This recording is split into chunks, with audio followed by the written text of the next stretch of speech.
برادری قصه کرد، میگوید که من از نفر شنیدم قریبی در کعبه بودم، یک نفر چنون تلخ با علم کک زده میگریست که جگرم ریش ریش شد و با دعاهایش گوش میکردم. دعا میکرد که پروردگارا چندین سال است که خانه دارم، فرزنددار نشدم، فرزندم بده. میگه دعایش رو آمین گفتم، لیکن در ذهنم گذراندم که کاش میگفت که فرزند صالح هم بده. خب دیگر اون گریه تلخش شنیدم، گفتم که پروردگارا دعای همین بنده رو اجابت کن. یکی از خادمای حرم کعبه. و بعد مدتی میگوید باز روزی نوبتی هم بود، نوبت خدمت کعبه، اطراف کعبه. عیناً همون آواز میگوید باز در سال بعد نمیدونم 18 سال 20 سال همون صدا باز آمد در گوشم که هم تلخ گریسته ایستاده است که پروردگارا همین فرزند دادگیت رو بگیر، فرزند دادگیت رو بگیر که در جانم زدگی هست، نمیدونم که چیکار کنم، از آزار و از ضررش راه گریز ندارم. میگه رفتم از دستش قبیدم، گفتم برادر تو همونی نبودی که 18 یا 20 سال قبل دعا کردی که پروردگارا فرزندت بده؟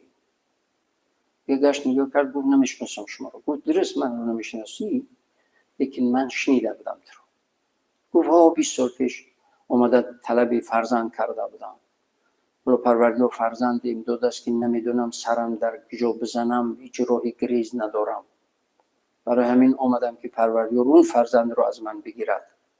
گفتم برادری عزیز، نمیشود از او یکی او رو بگیرد هدایت کند که سبب عزت و برکت و سعادت در دنیا و آخرت شود؟ یاد بخل اومد، گفت میشود. همینی که از عمق قلبت گریسته ایستاده، آبی در شش قطار ریخته ایستاده است، با همین دعایت پروردگار رو بگو که پروردگار رو فرزند نالایقم رو هدایت کن تا این فرزند لایق و فرزندی یعنی صالح و فرزندی نیک و سبب روشنای چشم و افتخاری دنیا و آخرت هم باشند. این دعا رو کن، پروردگار قادر است، صاحب قلب ها است، قلب ها رو هر طرفی که پیچ بدهد میدهد. یا مقلب القلوب، پیامبر گرامی صلی الله علیه و سلم همیشه میگه یا مقلب القلوب ثبت قلبی علی دینک. ای پیچ توب دهنده قلب ها، قلب من رو مستقیم در راه راست نگاه بدار. ولی چی میشه بگی که پروردگار و فرزندم رو یا بعد یک سالی یا 2 سال بعدی همون انسان رو با در یک روز کاری هم دیدم، میگه همون مرد رو با یک جوان مرد دیدم، با یک جوان پسری خیلی نیرومند توانمند و با سیکه و صورت و قد و قامت و چهره زیبا و دیگر. گفتم که مرد تو همونی نیستی که از فرزندت شکایت میکردی؟ گفتم این کی هست؟ گفت این همون فرزند نالایقم که پروردگارم صالحش کردم، اصلاحش کرده است.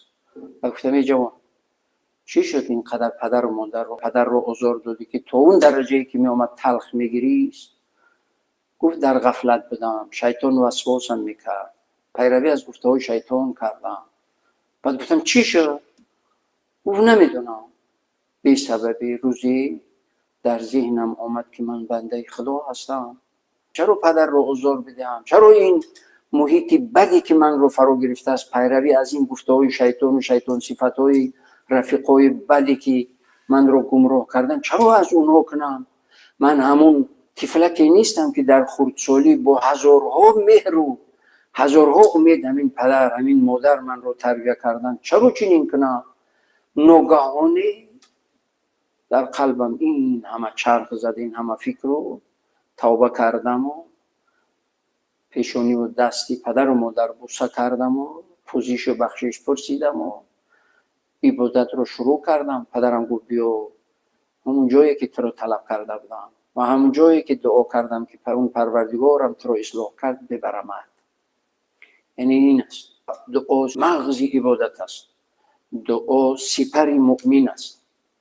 همیشه در حق پدر و مادر و در حق فرزندو دعای خیر و برکت بگوییم. هرگز هیچ وقت همون پدر و مادر نالایق فاسق و فاجر هم باشن دعای بدشان نکنیم هیچ وقت. همیشه بگیم پروردگارا اصلاحشان کن. هرگز به فرزندان نالایق دعای بد نکنیم. همیشه بگید که پروردگارا هدایت کن. پروردگارا فرزندم عطا نموده ای. حالا عطا نمودن فرزند از اصلاح شدن فرزند برای پروردگار مشکل تر است؟ نه. از نیستی که به هستی آوردش اون این مشکل نیست. یک چیزی که وجود دارد، حالا عضوای سالم دارد، عقلش پره است، عقل دارد، هدایت اون مشکل است؟ نه، عادی است برای پروردگار، ساده آسان است. برای همین همیشه دعای پدر مادر دعای خیر برکت و در حق فرزندان همیشه دعای خیر برکت، خیرخواه بودن در زندگی اساس سعادت انسان، چه فرزند باشند چه پدر و مادر باشند. خیرخواهی اساس سعادت هم پدر و مادر و هم فرزند هستند. خدا خیر برکت زیادتان دهد، سلامت باشید و برای سوالهای کردگی از پروردگار خیر و برکت و سعادت و عزت دائمی این دنیا و آخرت تمنا و التجا میکنم و به همه بینندگان عزیز گرامی از پروردگار کامیابی های دائمی و سعادت ابدی با دعا تمنا و التجا دارم. موفق و کامیاب و سربلند و با عزت باشید.